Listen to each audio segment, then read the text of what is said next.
Assalamualaikum warahmatullahi wabarakatuh. Ya, kita memasuki bab selanjutnya yaitu penentuan jenis kelamin atau sex determination. Nah, sudah kita temui di banyak sekeliling kita ya, spesies-spesies yang kita temui di alam sekitar. Tentunya ada jenis kelamin yang berbeda pula, ada jantan, ada betina. Nah, bagaimana bisa individu itu dilahirkan jantan atau betina? Nah, tentunya dengan izin Allah Subhanahu wa taala ya. Tapi ternyata para saintis terdahulu itu sudah berusaha mengkajinya pada hewan mamalia misalnya. Nah, pada hewan mamalia, penentuan jenis kelamin itu ternyata ditentukan oleh kromosom kelamin ya. Jadi ada beberapa hewan yang memang tipe kromosom kelaminnya itu berbeda-beda. Nah, pada mamalia termasuk manusia, itu tipe kromosom kelaminnya adalah X dan Y ya. Jadi para saintis terdahulu menyebutnya kromosom X dan kromosom Y. Nah, di mana kromosom X itu terdapat pada ovum ya. Jadi faktor apa ya? Kromatin faktor atau kromosom ya, kromosom yang selain autosom, selain kromosom tubuh. Itu ada kromosom X itu terdapat pada ovum. Jadi yang di ovum itu hanya ada kromosom X. Sedangkan di sperma itu ada dua, tapi dia hanya mengandung salah satunya secara normal ya, kecuali jika terjadi non-disjunction gitu misalnya. Nah, jadi pada spermatozoa mamalia termasuk manusia itu hanya mengandung kromosom X saja atau kromosom Y saja secara normal. Nah, maka individu yang dihasilkan dari hasil peleburan spermatozoa dan ovum ini, apabila spermatozoa yang membuahi adalah yang membawa kromosom X, maka individu yang diturunkan nanti adalah XX, di mana XX ini akan berjenis kelamin jantan, betina atau perempuan. Nah, apabila spermatozoa yang membuahi ovum adalah yang membawa kromosom Y, maka individu yang dihasilkan, diturunkan nanti berjenis kelamin jantan atau laki-laki. Nah, ini pada mamalia dan manusia ya tentunya, karena manusia juga masuk ke dalam kelompok mamalia. Nah, pada beberapa hewan ternyata mekanismenya berbeda. Kalau tadi sistem X, Y, nah ternyata ada hewan yang jantan itu tidak memiliki gonosom, jadi tidak mengandung Y atau tidak mengandung X gitu ya.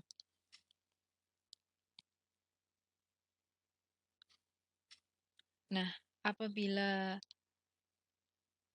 spermatozoa ini, sebentar. Kalau tadi XY kita hapus dulu. Nah, ini pada hewan misalnya belalang, pada Orthoptera atau contohnya belalang dan Coleoptera, contohnya adalah kepik, itu dia tidak ada kromosom Y-nya. Jadi spermatozoanya yang mengandung kromosom X atau tidak mengandung kromosom X. Jadi 0 ya, 0. Nah, apabila yang membuahi ovum adalah yang membawa kromosom X, maka hasil keturunannya XX yang berjenis kelamin betina.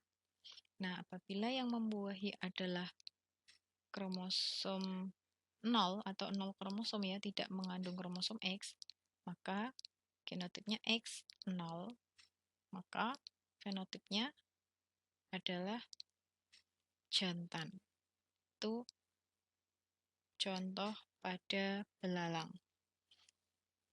Nah, kemudian pada burung, kemudian beberapa ikan dan serangga itu beda lagi. Jadi yang pada ovumnya itu dia bisa memiliki kemungkinan memuat dua tipe kromosom.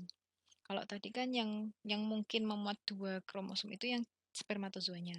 Tapi pada burung, beberapa ikan, kemudian serangga itu malah yang betinanya. Tuh.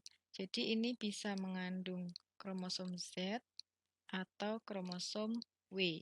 Nah, sedangkan pada spermatozoanya hanya mengandung satu kromosom. Gitu. Jadi yang menentukan jenis kelamin anak keturunannya itu adalah si betina ya yang membawa ovumnya ini. Kalau tadi pada mamalia adalah spermatozoanya, jadi si jantan yang menentukan. Nah, apabila ovum yang membawa kromosom Z ini yang dibuahi, maka keturunannya berjenis kelamin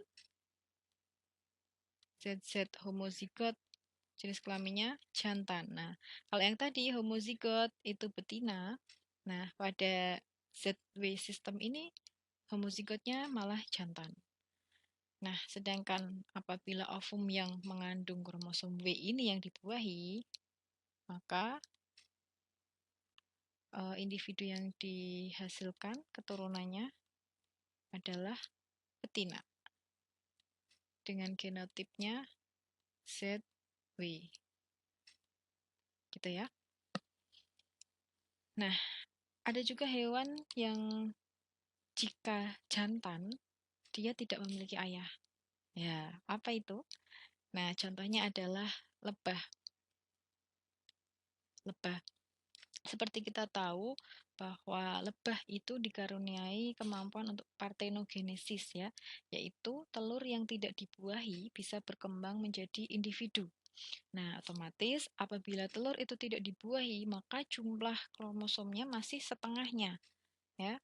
Dimana kalau jumlah totalnya itu diploid, setengahnya adalah haploid. Maka yang haploid ini semua berjenis kelamin jantan. Sedangkan telur yang dibuahi, nah dia akan diploid. Nah, maka keturunan yang dihasilkan adalah betina. Nah, sistem ini disebut haploid-diploid system. Jadi berdasarkan poliploidinya kromosom itu ya. Nah, kemudian ada satu lagi pada lalat buah ya, Drosophila melanogaster. Ternyata penentuan jenis kelaminnya itu tidak hanya berdasarkan XY saja. Ternyata ada pula yang hewan yang jenis kelaminnya itu didasarkan pada perbandingan jumlah kromosom X terhadap autosomnya. Perbandingan kromosom X dan autosom. Jadi jika angka perbandingannya 1, maka yang dihasilkan adalah betina. Ya. Jika yang dihasilkan setengah, maka keturunannya adalah jantan. Misalnya apabila ada individu lalat buah ya dengan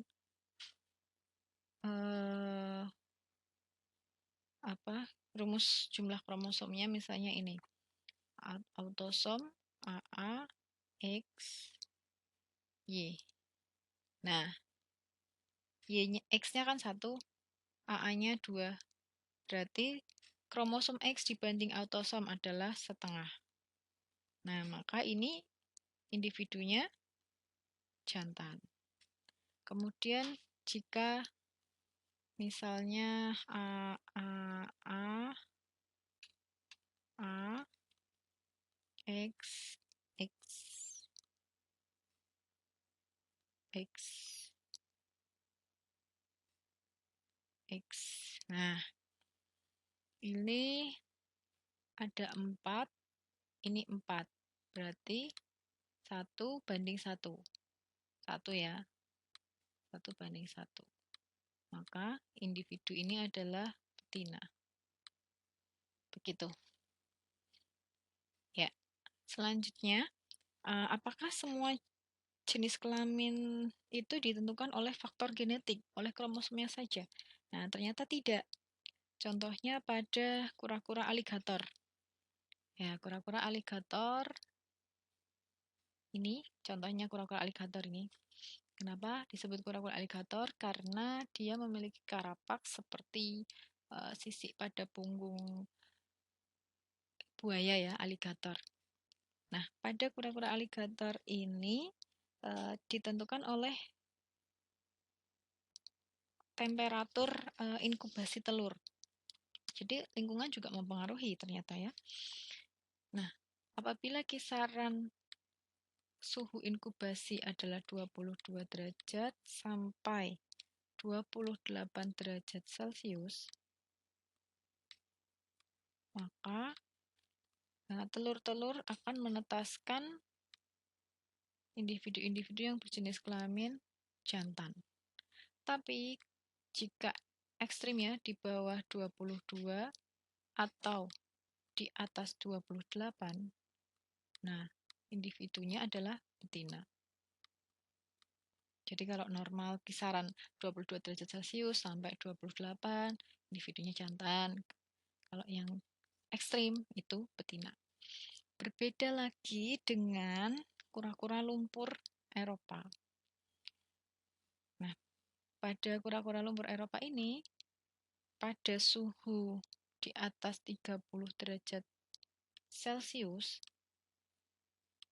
misalnya pas musim panas gitu ya, nah malah yang dihasilkan adalah jantan, kebanyakan yang menetas jantan. Maaf, betina ya, betina. Sedangkan di bawah suhu 25 derajat Celcius, nah ini akan menetas jantan. Kemudian jika suhunya sekitar 28,5 derajat Celcius,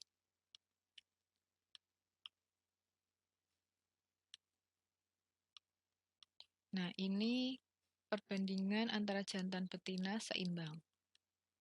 Jadi jumlah jantan betina itu sebanding dengan jumlah jantan. Gitu. Jadi kalau mau memperbanyak yang menetas adalah jantan, ya itu diturunkan aja suhunya. Kalau ingin menetaskan yang menetas nanti banyak betinanya, nah dinaikkan saja suhunya. Gitu. Nah, ada juga pada ikan badut. Ikan badut itu dia bisa uh, berubah peran dari jantan menjadi betina.